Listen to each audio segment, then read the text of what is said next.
Hello children, today I am going to explain to you chapter 2, Is Matter Around Us Pure? Is matter around us pure? You must have noticed the word pure written on the packs of some consumables used in our kitchen. For example, milk, ghee, salt. On the milk packet it is written pure milk, or in the ghee packet it is written pure ghee. Now what is the meaning of pure? For a normal common person, pure means no adulteration. जिसमें मिलावट नहीं है वो pure है. But from a scientist's point of view, what is pure? A pure substance consists of a single type of particles. In other words, a substance is a pure single form of matter. So according to this definition, milk is not a pure substance. Milk is a mixture. Milk is a mixture of water, proteins, fat, etc. Now let us see what is a mixture. Mixtures are constituted by more than one kind of pure form of matter known as substance. Now let us see types of mixture. Types of mixture. There are two types of mixtures, homogeneous mixture and heterogeneous mixture. To understand this, first I will discuss activity 2.1. Let us divide the class into 4 groups A, B, C and D.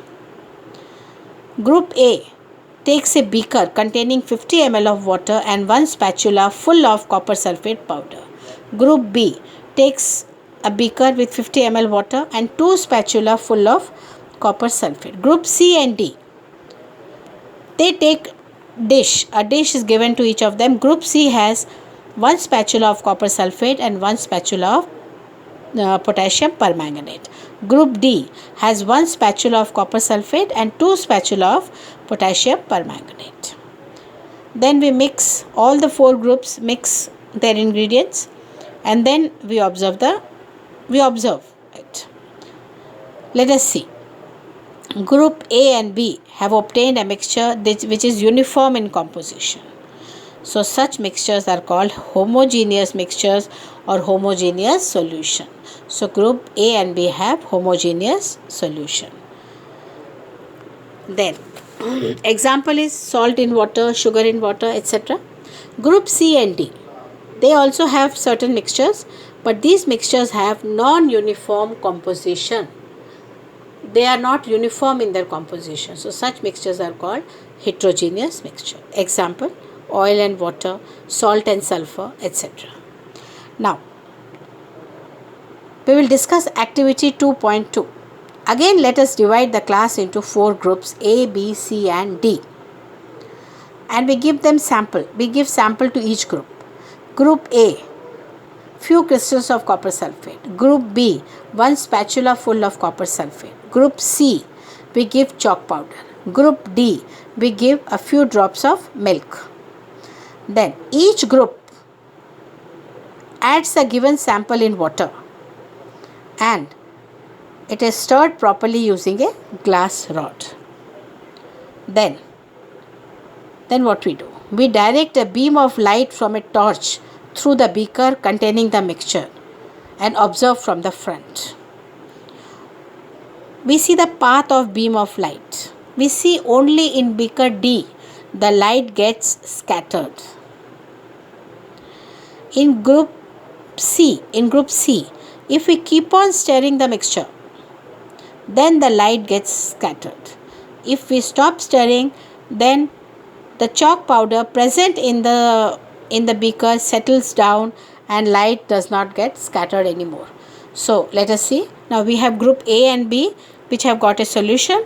Group C has got a suspension and group D has got a colloidal solution. Now let us see what is a solution. A solution is a homogeneous mixture of 2 or more substances. For example, lemonade, soda water, etc. are examples of solution.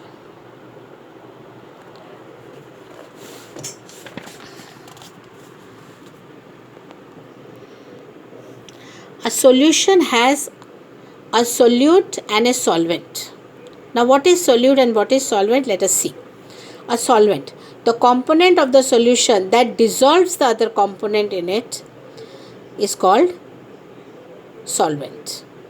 And solvent is usually present in larger amount. And the component of the solution that is dissolved in the solvent is known as solute. It is usually present in less quantity. For example, in salt plus water, salt is the solute, water is the solvent, and salt water is the solution. So examples: solution of sugar in water, solution of iodine in alcohol, aerated drinks like soda water. Air is a mixture of gases. Air is a homogeneous mixture of number of gases. Main constituent is oxygen 21%, nitrogen 78%, and there are many other gases which are present in very small quantities. Properties of a solution. What are the properties of a solution? Number one, it's a homogeneous mixture. Solution is a homogeneous mixture. Number two, the particles of solution are very small, so we cannot see them by naked eyes. Third, because they are very small in size, they do not scatter the beam of light passing through the solution. Last point, the solute particles cannot be separated from the mixture by the process of filtration. Then we come to concentration of a solution. See, we have group A and B, which have obtained, both have solutions, but different shades of solution, because in group A only few crystals of copper sulfate are put, and in group B a spatula of copper sulfate is put. So the proportion of solute and solvent can be varied. In mixture we can vary the proportion. It is not fixed. Depending upon the amount of solute present in a solution, it can be called whether it's a dilute solution, concentrated solution, or saturated solution. Let us see now activity 2.3.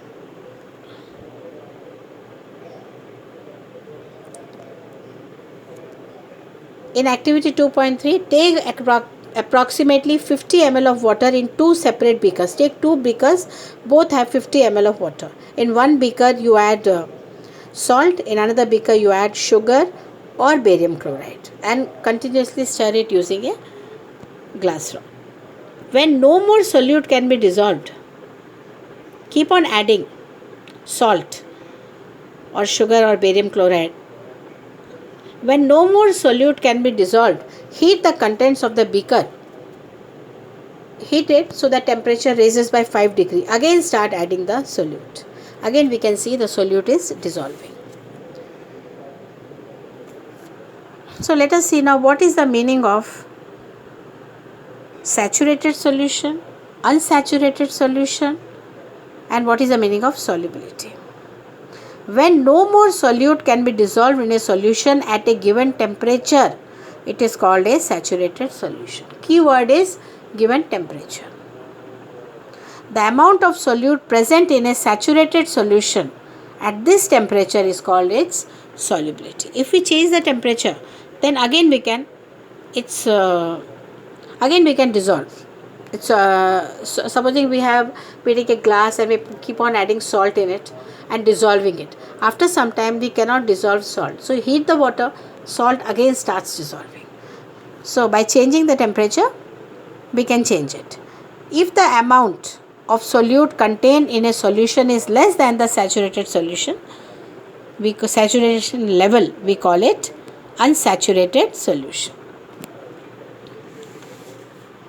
Now, concentration of a solution. The various ways of expressing the concentration of a solution. There are two methods. First is mass by mass percentage of a solution is equal to mass of solute by mass of solution into 100. Second method is mass by volume percentage of a solution is equal to mass of solute by volume of solute into 100. Now we come to, in beaker C, we had a suspension. Now let us see what is a suspension. What is a suspension? A suspension is a heterogeneous mixture in which the solute particles do not dissolve but remains suspended throughout the bulk of the medium. Particles of suspension are visible to the naked eyes. For example, chalk powder in water. It doesn't dissolve and we can see the chalk powder in water. Now, what is the properties of suspension? Suspension is a heterogeneous mixture. Suspension is a heterogeneous mixture. The particles of suspension can be seen with the naked eyes. Third, the particles of suspension scatter a beam of light. I told you, if we keep on stirring, then chalk will not settle down. It will be floating in water. It can scatter the light. But when you keep it undisturbed, the chalk settles down and then there is no more scattering of light. When solute particles settle down, when they are left undisturbed, then we can separate them also and it does not scatter light anymore. Now we come to beaker D, which had a colloidal solution. Now let us see what is a colloidal solution. The particles of a colloid are uniformly spread throughout the solution.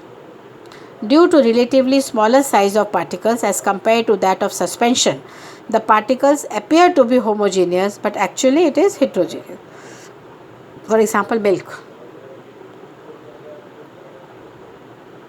Because the colloidal particles are very small in size, we cannot see them with our naked eyes. But these particles can scatter light. These particles can easily scatter a beam of visible light.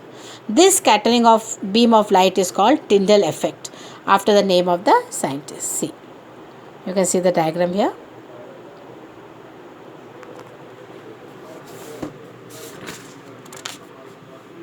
Properties of a colloid. Colloid is a heterogeneous mixture. The particles of a colloid are too small to be seen by naked eyes, but they are big enough to scatter the beam of light. And colloidal particles do not settle down. So we cannot separate these particles by the method of filtration. They cannot be separated from the mixture by the process of filtration.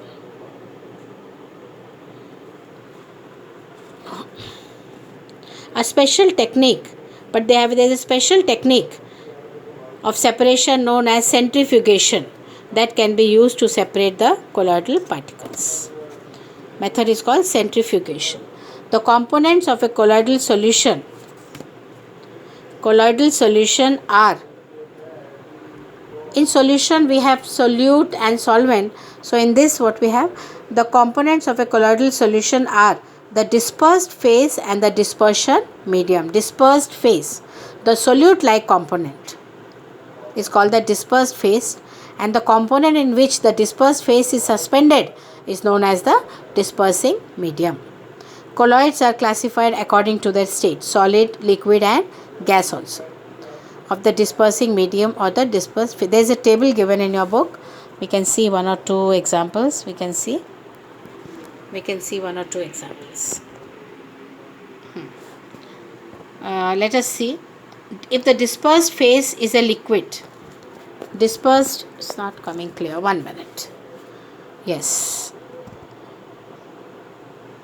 When the dispersed phase is a liquid and dispersing medium is gas, then it is clouds, fog, mist.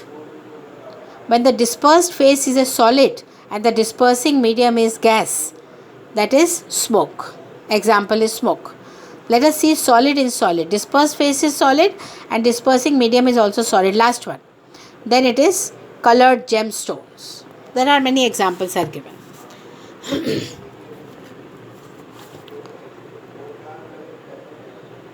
Separating the components of a mixture. Heterogeneous mixture can be separated by simple physical methods like hand picking, sieving, filtration. Many methods are there. So now let us see activity 2.4. How can we obtain colored component from blue or black ink? So see the diagram here. There is a burner. On the burner one beaker is kept, beaker full of water. On that a watch glass is kept. On the watch glass 2 or 3 drops of ink is kept. Now we start heating it. We don't heat the ink directly. So when we heat it, the water starts boiling and because of that the watch glass also gets heated up. And then what happens, by the process of evaporation, the water present in the ink gets evaporated. Now we have to answer these questions based on this experiment. Let us answer this question. What do you think has evaporated from the watch glass? So water from the watch glass has evaporated. Is there any residue? So yes, there is a residue. What is your interpretation? Is ink a single substance or is it a mixture?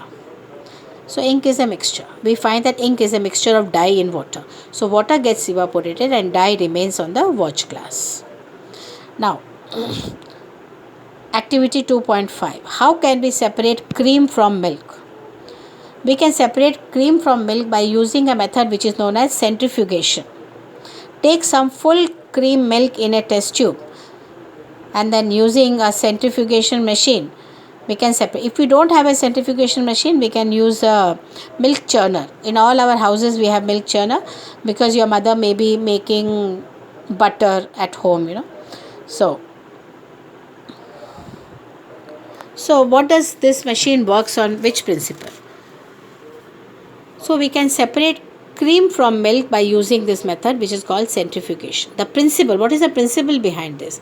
The principle is that the denser particles are forced to the bottom and lighter particles stay at the top. When it is spun rapidly, the light particle, that means cream, comes on top and the heavy particle, milk, stays at the bottom. What are the applications of centrifugation? It is used in diagnostic laboratories for blood test and urine test. It is used in dairies and home to separate butter from cream. It is used in washing machine to squeeze out water from wet clothes. Now we come to activity 2.6. How can we separate a mixture of two immiscible liquids? What is the meaning of immiscible liquids? When two liquids do not mix together, they are called immiscible liquid, like oil and water. And miscible liquid means when two liquids mix into each other. For example, water and milk. They are called miscible liquid. So see this. For separating two immiscible liquid, we require a separating funnel. Look at this. This is a separating funnel. It has a stopcock at the bottom. So what we do? We keep the mixture. We put the mixture of oil and water, kerosene oil and water, into separating funnel and keep it like this undisturbed for some time. After some time we can see layers of water and kerosene oil. By opening the stopcock, we can slowly remove water from bottom. From down we can remove water. Application. What is the application? What is the application of separating funnel? Number 1, to separate a mixture of oil and water. Second, in the extraction of iron from its ore, the lighter slag is removed from the top by using this. They can remove the lighter slag at the top and leaving the molten iron at the bottom of the furnace. What is the principle on which it works? The principle is that immiscible liquids separate out in layers depending on its densities. Now, next, how can we separate a mixture of salt and ammonium chloride? In our chapter 1, we have already studied there are certain substances which are called sublime substance, which on heating do not get converted into liquid, but directly they are converted into gaseous state. So ammonium chloride is a sublime substance. So on heating, let us see this separation of ammonium chloride and salt by sublimation. This method is called sublimation. See the apparatus arrangement. There is a burner, then there is a china dish, on which china dish what is kept? Mixture of ammonium chloride and salt. An inverted beaker is kept on the china dish, and the plug of the beaker is with the help of cotton. The beaker is closed. The stem of the beaker is closed. So when you heat it, ammonium chloride gets converted into gaseous state, vapors of ammonium chloride, but it cannot escape from this funnel because it is closed with the help of cotton. It cools down and again solidifies into ammonium chloride. This method is called sublimation. Some examples of solid which are sublime are ammonium chloride, camphor. So with this I finish this video. In this I have covered activity 2.1 to activity 2.6. In my next video I will try to complete the lesson. Children, I hope you have understood this. If there is any doubt, you can message to me and I will try to solve whatever doubts you have. Thank you.